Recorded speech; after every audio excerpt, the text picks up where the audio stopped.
plateau pour vous ce soir, pour le compte de ce soir, c'est celui lié bien sûr à la santé. On parlera planification familiale, c'est nature et bien-être.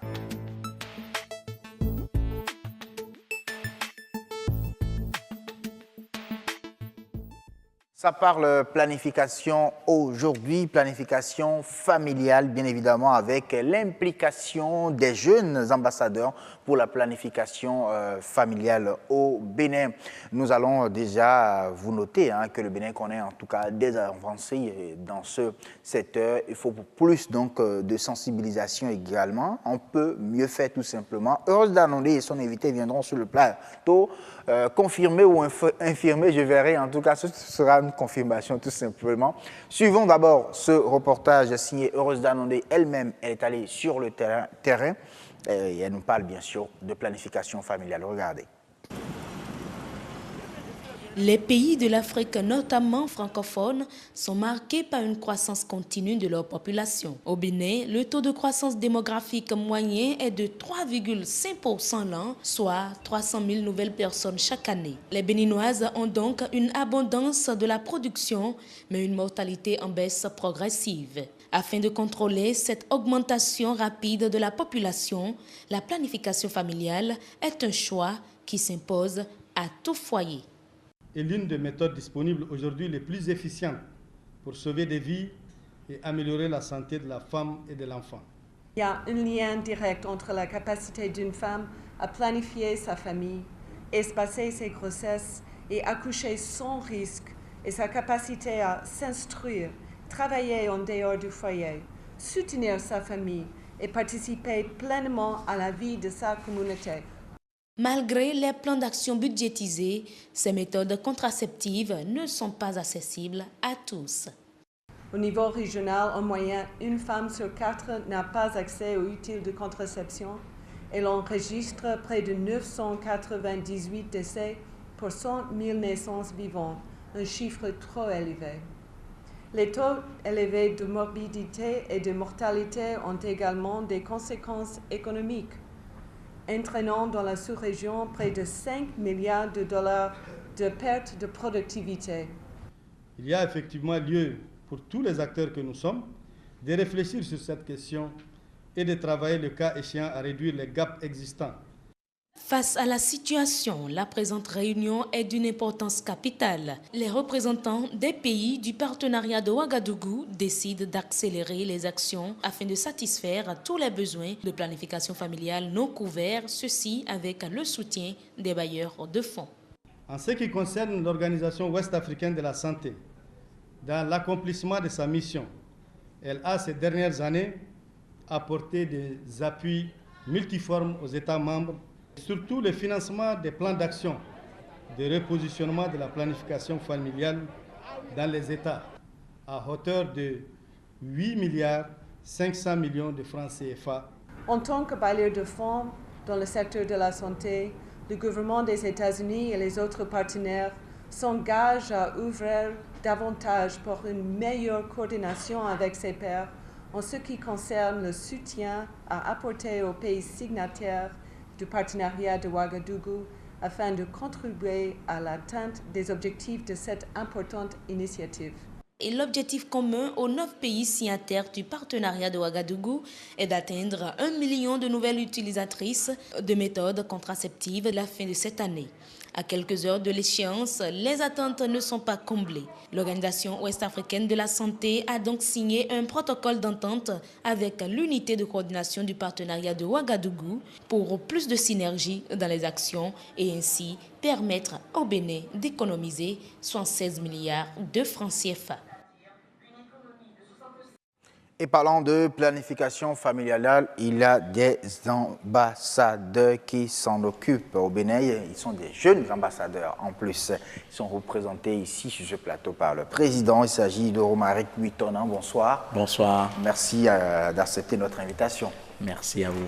Allez, on retrouve Heureuse d'Anondé on vous a suivi dans ce reportage. Heureuse, bonsoir. Bonsoir, Assim Gaba. Et donc, planification familiale, il y a des efforts à faire. En tout cas, le Bénin connaît également des avancées. Vous l'aviez dit tantôt, et on a le président des jeunes ambassadeurs pour la santé de la reproduction et la planification familiale pour nous confirmer cela. Est-ce que le Bénin a connu des avancées depuis qu'on parle de l'APF dans notre pays? Et on est heureux de l'avoir sur le plateau, Monsieur Witona. Bonsoir. Bonsoir. Alors, est-ce qu'il y a réellement eu des avancées lorsqu'on parle de l'adoption des méthodes de planification familiale dans notre pays? Alors, lorsque nous parlons en général de la planification familiale au Bénin, qu'ils vous souviennent, je crois, en 2015, nous étions sur ce même plateau-là pour un peu parler d'un plaidoyer que nous avons lancé pour pouvoir susciter la réalité ou la mise en œuvre de l'un des engagements que le Bénin a pris lors de la 3e conférence internationale sur la planification familiale qui s'est tenue à Addis Abeba en novembre 2013. Et cet engagement était relatif au fait que le Bénin devait rendre gratuit l'accès aux méthodes modernes de contraception pour les adolescents et jeunes. Alors, nous avons initié, nous en avons fait notre cheval de bataille, donc nous avons initié des rencontres de plaidoyer avec les différentes organisations internationales accréditées au Bénin, allant des organisations des agences du système des Nations Unies aux ambassades et sans bien entendu oublier la partie gouvernementale.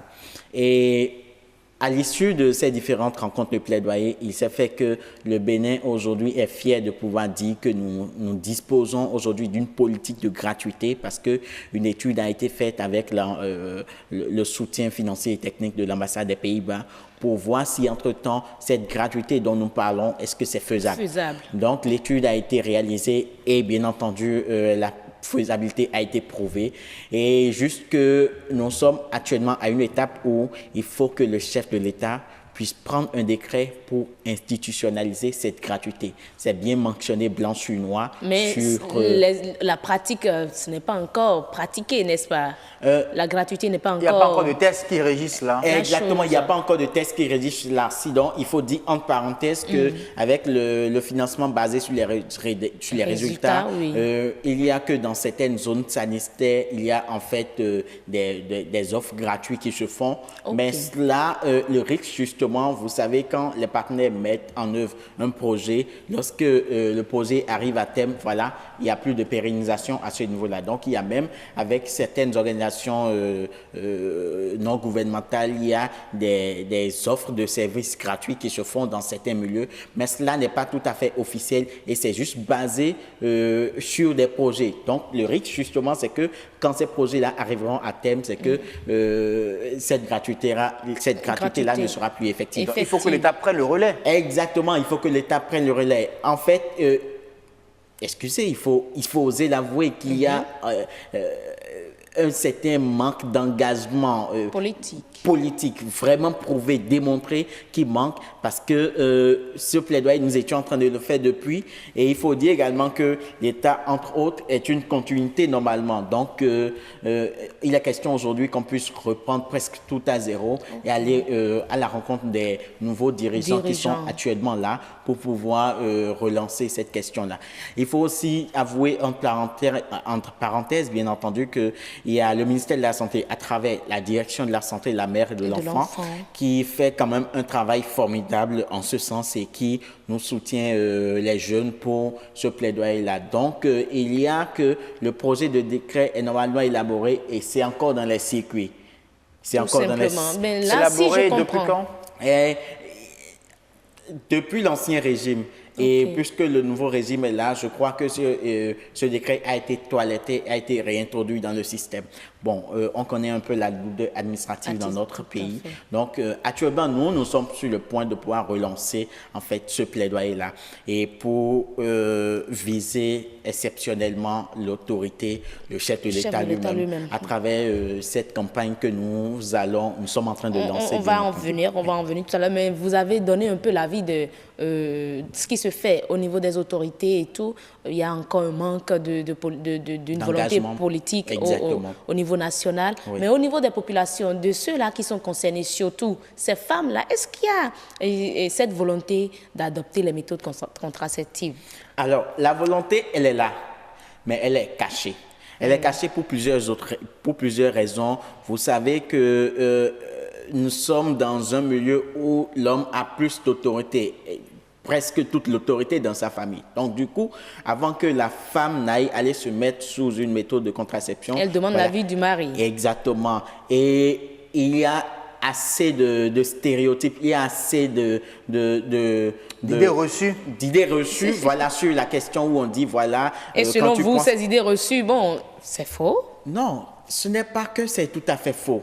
Mais en réalité, les méthodes de contraception, c'est tout comme tout autre médicament.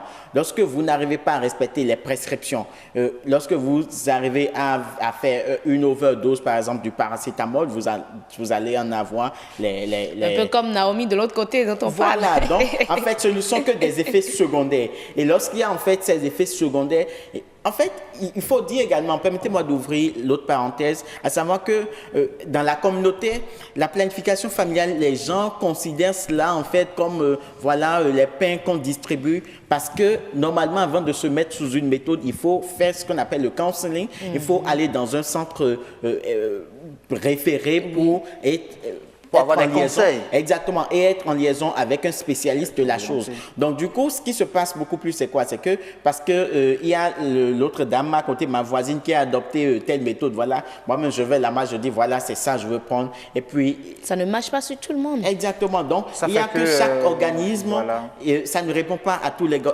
organismes. Donc, c'est au travers de ce counseling-là, ces conseils-là, qu'on arrive à savoir, voilà, on parle de clarification, bien entendu, où le client arrive à choisir en fonction de son organisme, bien entendu, la méthode qui devait pouvoir lui convenir. Donc, il faut dire, bien entendu, le besoin est là. Le besoin est là. Mais pour d'autres raisons dont je viens de parler, bien entendu, à savoir surtout que les propre femmes à notre culture aussi. Exactement, surtout propre à notre culture. Il y a également les pesanteurs socio-culturels, les barrières religieuses. Et là aussi, il faut dire que le Bénin a fait un gros effort en ce sens, à savoir que le Bénin dispose aujourd'hui d'une plateforme des leaders religieux qui sont engagés pour la cause de la planification familiale. Ça a été lancé, si mes souvenirs sont bons, l'année dernière, en 2017, en janvier 2017 normalement. Et cette plateforme-là essaie quand même de contribuer aux réunions nationales et autres là, et essaie aussi... quand on prend le côté musulman, le côté protestant et autres, là, ils font quand même l'effort de pouvoir partager l'information. Là, on peut parler d'avancée alors. Exactement. Mais est-ce que vous avez quelques chiffres que vous pouvez partager avec nous lorsqu'on parle toujours de l'adoption de ces méthodes dans notre pays? Il faut dire d'abord que d'après les résultats du 4e recensement général de la population et de l'habitat, le Bénin est estimé à 10 8 749 d'habitants et presque 33% de cette population a entre 10 et 24 ans. C'est dit alors là que la population béninoise a suffisamment de jeunes qu'il faut mettre en valeur. Et il y a que lorsque nous faisons également un taux au niveau du taux de prévalence contraceptive. Nous attendons la prochaine enquête démographique de santé pour nous donner en fait les chiffres officiels. Sinon, d'après l'ancienne de 2011, nous sommes encore à moins de 2 chiffres. Nous sommes autour de 7,8%. Mais quand même, il y a des enquêtes préliminaires, intermédiaires, j'allais dire, des enquêtes comme l'enquête mixte et autres qui nous envoient déjà à 12% et autres. Là, voilà. Donc, on attend bien entendu la prochaine enquête pour pouvoir avoir des chiffres beaucoup plus officiels pour savoir où est-ce qu'on en est, est-ce qu'on avance ou on recule. Mais de toute façon, on a avancé. On a avancé, bien sûr. Malgré tout. Mais il faut déjà dire, dans le cadre de la Journée mondiale de la population, le thème retenu, c'est l'accès, je crois bien, aux méthodes de planification familiale, un droit humain. On en fait aujourd'hui un droit.